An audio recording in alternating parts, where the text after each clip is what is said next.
नमस्ते। बीए प्रथम वर्ष द्वितीय सत्र हिंदी ऐच्छिक प्रश्न पत्र क्रमांक 3 में आपका फिर से स्वागत है।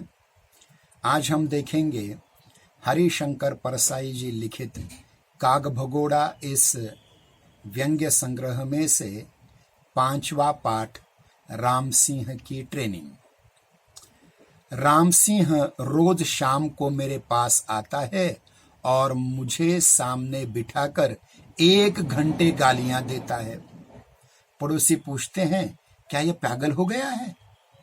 मैं कहता हूं नहीं। तब वे मुझे प्रोत्साहित करते हैं कि या तो मैं उससे पीटूं या फिर उन्हें उसे पीटकर पड़ोसी का कर्तव्य निभाने दूं। मैं हंस देता हूं। अब वे मुझे कायर या पागल समझने की तैयारी में है। राम सिंह सिर्फ गालियां ही नहीं देता। एक रात वह मेरे घर में गांजे की 2-4 कलियां डाल गया। सुबह आकर उसने घर की तलाशी ली और रुमाल से मेरे हाथ बांधकर मुझे गिरफ्तार कर लिया। राम सिंह मुझे छोटे भाई की तरह प्यारा है। मुझे यह देखकर खुशी होती है कि राम सिंह बड़ी तेजी से योग्य होता चला जा रहा है और वह नौकरी में भी तरक्की करता रहेगा। 8-10 दिन पहले की बात है। राम सिंह के बड़े भाई हनुमान सिंह बड़े परेशान से मेरे पास आए। कहने लगे, तुम्हें मालूम है राम सिंह छुट्टी पर आया है। वह पुलिस इंस्पेक्टर हो गया है। वह पागल हो गया है। उसने घर सिर पर उठा रखा है, कमरे को बंद कर लेता है और घंटों गालियां बकता रहता है।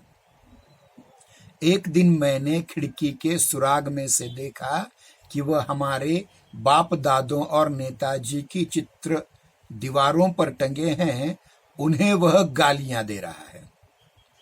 एक दिन मैं मुन्ने से पढ़ने के लिए बैठने को कहकर बाहर चला गया। लौटकर आया तो बड़ी लड़की ने कहा, राम सिंह चाचा का क्या दिमाग फिर गया है?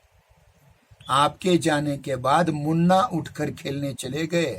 तब जब लौटा तो राम सिंह चाचा उससे क्या कहते हैं, ए मुन्ने, इकन्ने दे, नहीं तो बड़े भैया से रिपोर्ट करके तुझे पिटवाऊंगा। हमने हंसी हंसी में मुन्ने को इकन्नी देकर कहा कि चाचा जी को दे दे। हे भगवान, उन्होंने तो इकन्नी लेकर जेब में ही रख ली। अजीब हरकतें करता है। बच्चों से पानी मांगता है और अगर देर हो जाए तो चिल्लाता है, जल्दी पानी ला। क्या समझता है 7 साल के लिए भेज दूंगा? यार, मेरी तो नाक में दम करके रखा है, क्या करूं? उससे पूछता हूं तो वह हंसकर कह देता है, आगे चलकर समझोगे, अभी मत बोलो। भाई, मेरा तो विश्वास है कि उसका दिमाग फिर गया है। राम सिंह को मैं बचपन से जानता हूं।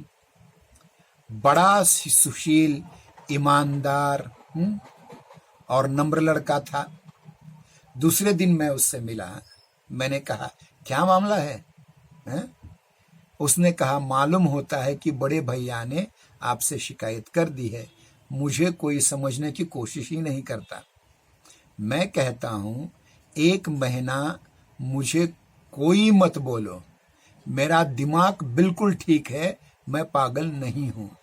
मैंने कहा, फिर तुम ये सब क्यों कर रहे हो? उसने जो किस्सा बयान किया वह उसी के शब्दों में है। यूं है, भाई साहब, मैं नया नया इंस्पेक्टर हुआ था।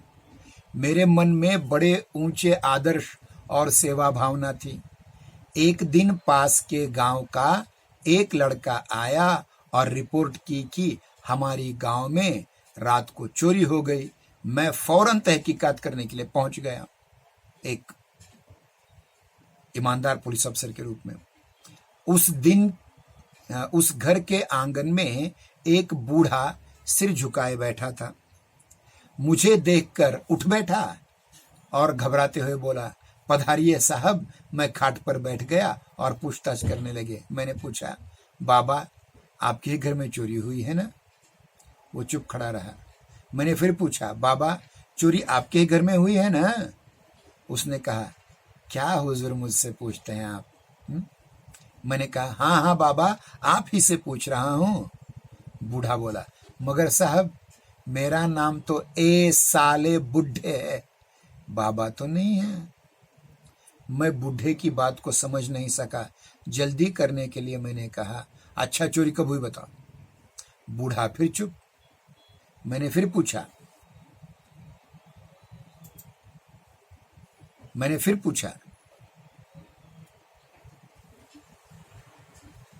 तब वह हाथ जोड़कर बोला, हुजूर गलती तो हमसे ही हो गई है। लड़का नादान है। मैं बाहर गया हुआ था, मैं होता तो हरगिज रिपोर्ट नहीं होती और न आपको तकलीफ होती। लड़के की गलती आप माफ कर दें। मैं बड़ी हैरत में पड़ गया, आखिर यह सब क्या कह रहा है। मैंने कहा, आप अजब बात कर रहे हैं, चोरी की रिपोर्ट करनी ही चाहिए। आखिर हम किस लिए हैं पुलिस वाले? हमारा फर्ज है कि हम चोरी का पता लगाए और आपका माल आपको वापस दिलवाएं। हाँ, मुझे बताइए कि चोरी कब हुई और कौन कौन सी चीजें गई चोरी में। बूढ़ा फिर चुप हो गया। मैंने फिर पूछा। तब वो हाथ जोड़कर बोला, हुजूर गलती तो हमसे हो गई, लड़का नादान है।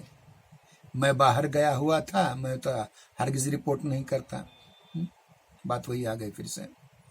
मैं बड़ी हैरत में था, आखिर ये सब क्या कह रहा है। मैंने कहा, आप अजीब बात कर रहे हैं, चोरी की रिपोर्ट होनी ही चाहिए। आखिर हम किस लिए हैं? हमारा फर्ज है कि हम चोरी का पता लगाएं और आपका माल वापस दिलवाएं। हाँ, मुझे बताइए कि चोरी कब हुई और कौन कौन सी चीजें चोरी में गई। बूढ़ा फिर मौन हो गया। वहां खड़े हुए लोगों की तरफ वह किसी अर्थ से देखता खड़ा रहा। उसका लड़का दूध का गिलास भर लाया और देने लगा। मैंने इनकार किया तो बूढ़ा बोला, लीजिए साहब, दूध पी लीजिए। मैंने कहा, नहीं, मैं अपनी ड्यूटी कर रहा हूं, मैं इस वक्त आपसे कोई चीज नहीं लूंगा, सुपारी का टुकड़ा तक नहीं लूंगा। मैंने देखा कि वहां खड़े लोगों ने आपस में बड़े रहस्यात्मक ढंग से देखा और आंखों से कुछ इशारे भी किए। मेरी हर बात पर वे लोग चौंक पड़ते और इशारे और कानाफूसी करने लगते। मैंने बूढ़े से कहा, बाबा तुम भी खाट पर बैठ जाओ ना, सयाने आदमी हो, खड़े क्यों हो, बैठो नीचे। बूढ़ा डर कर 2 कदम पीछे हट गया। उसने आसपास खड़े लोगों के कान में कुछ कहा। मैं परेशान था कि लोग आखिर इतने भौचक कैसे क्यों हैं, ये बातों का जवाब क्यों नहीं दे रहे हैं, न जाने क्या कानाफूसी करते हैं। बूढ़े ने जेब से कुछ नोट निकाले और मेरी तरफ बढ़ाते हुए कहा, हुजूर गलती हमसे हुई है, पर लड़का नादान है। मैं होता तो कभी रिपोर्ट नहीं होती। मैं जानता हूं कि आपको तकलीफ हो रही है और काम में हर्ज होता है। यह भी जानता हूं कि इसका हर्जाना देना पड़ता है। सो ये 50 रुपए आप रख लीजिए और लड़के को माफ कर दीजिए, आइंदा ऐसे भूल नहीं होगी। मैं थोड़ी देर के लिए हतप्रभ हो गया, फिर कहा, देखिए आपकी बातें मेरी समझ में बिल्कुल नहीं आती। या तो आप पागल हैं या फिर मैं कोई सपना देख रहा हूं। मैं ये रुपये क्यों लूं? मुझे तनख्वाह मिलती है अपने काम की। 1 पैसा भी लेना गुनाह समझता हूं।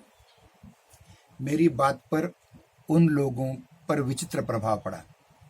मेरी बात का उन लोगों पर विचित्र प्रभाव पड़ा।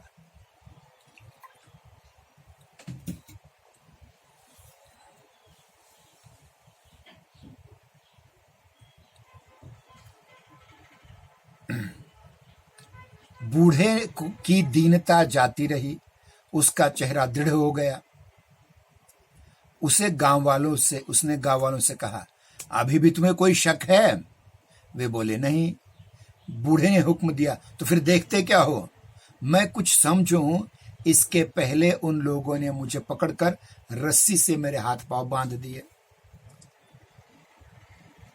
बूढ़े ने एक आदमी से कहा, जा शहर जाकर इंस्पेक्टर साहब से कहना कि कोई ठग या डाकू पुलिस की वर्दी पहनकर आया था, सो उसे हमने बांध लिया है। मैं चिल्लाया, मैं ठग या डाकू नहीं हूं, मैं पुलिस का इंस्पेक्टर हूं। बूढ़ा बोला, तू पुलिस का इंस्पेक्टर नहीं है, तूने यह वर्दी चुराई है और पहनकर हमें ठगने आ गया है। मुझे तू धोखा नहीं दे सकता। मैंने क्या पुलिस वाले नहीं देखे हैं? पुलिस वालों को देखते देखते बूढ़ा हो गया हूं। तेरे जैसी बातें पुलिस वाले नहीं करते। तू तो कोई ठग है। मैंने पूछा, आखिर तुम्हें मेरे ऊपर शक क्यों होता है? बूढ़े ने कहा, मुझ में एक भी लक्षण सच्चे पुलिस अफसर का नहीं है। तुझमें एक भी लक्षण सच्चे पुलिस अफसर का नहीं है। पुलिस अफसरों को देखते मुझे वर्षों हो गए। किसी ने मुझे क्यों बे बुढ़े के सिवा कुछ नहीं कहा। मुझे तो तभी शक हो गया था कि जब तूने मुझे पहले आदर से बाबा कहा था, फिर तूने दूध पीने से इनकार कर दिया। कोई अफसर ऐसा नहीं करता। फिर तूने रुपए नहीं लिए, ऐसा भी कोई अफसर नहीं करता। अरे हम तो डर के मारे चोरी की रिपोर्ट नहीं करते कि पुलिस वाले आएंगे और हर्जाना वसूल करके सरकार में जमा कर देंगे। और तू कहता है कि मैं एक भी पैसा नहीं लूंगा और चोरी का पता भी लगाऊंगा। ऐसा अफसर तो मैंने आज तक नहीं देखा। तू तो कोई ठग है। पर बेटा, स्वांग पूरा नहीं रच पाए और पकड़े गए। अब सच्चे पुलिस अफसर आते हैं जो तुझे 10-5 साल जेल में सड़ाएंगे। भाई साहब, मैं शाम तक वहीं बंधा रहा। दिन ढलते शहर से एक साथी इंस्पेक्टर आ गया। उसने बूढ़े को 2500 गालियां दी। पूछा, क्यों बे साले बूढ़े के बच्चे, इन्हें क्यों बांध रखा है? गालियां सुनकर बूढ़ा बहुत खुश हो गया। हुजूर, यही तो हम इस ठग से कह रहे हैं। देखा रे, पुलिस अफसर ऐसे होते हैं जैसे ये साहब हैं, और तू है जो बाबा बाबा कर रहा था। राम सिंह ने कहा, भाई साहब, इस दुर्दशा के बाद मैंने सोचा कि मेरी ट्रेनिंग अधूरी रह गई है। लोग मुझे ठग समझ लेते हैं। मैंने 1 महीने की छुट्टी ली और ट्रेनिंग पूरी करने के लिए घर आ गया। मैंने कहा, राम सिंह, हमारा दुर्भाग्य है कि तेरे और मेरे दोनों के पिता इस असार संसार से कूच कर गए हैं। वे आज होते तो उनका उपयोग करके तू 3-4 दिनों में ही पूरा दक्ष हो जाता। खैर, अभी मैं हूं। तू रोज मेरे ऊपर आकर अभ्यास कर। इससे मुझे खुशी ही होगी कि मैं तेरे किसी काम तो आया। तब से राम सिंह मुझे रोज गाली देता है और मैं रोज हंसता हूं। तो इस प्रकार से राम सिंह की ट्रेनिंग, यह व्यंग्य कथा पूर्ण हो जाती है। और इसमें देखिए कि बहुत सारे छात्र बहुत सारे PSI बनने की कोशिश कर रहे हैं, लेकिन जितनी भी उन्हें ट्रेनिंग दी जाती है वो अधूरी रहती है। और सच्ची ट्रेनिंग तो लोग किस प्रकार उसे देने को कहते हैं, ये इसका यहाँ पता चलता है। अर्थात यह एक व्यवस्था है। सारे के सारे पुलिस अफसर ऐसे ही होते हैं, ऐसा नहीं है।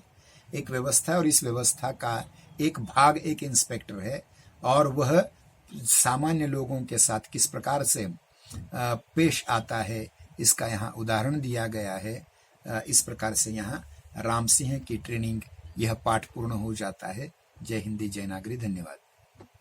कल इसके उपरांत मिलेंगे 6ठी व्यंग्य रचना में हरिशंकर परसाई जी के, जिसका शीर्षक है चमचे की दिल्ली यात्रा। धन्यवाद। जय हिंदी, जय नागरी।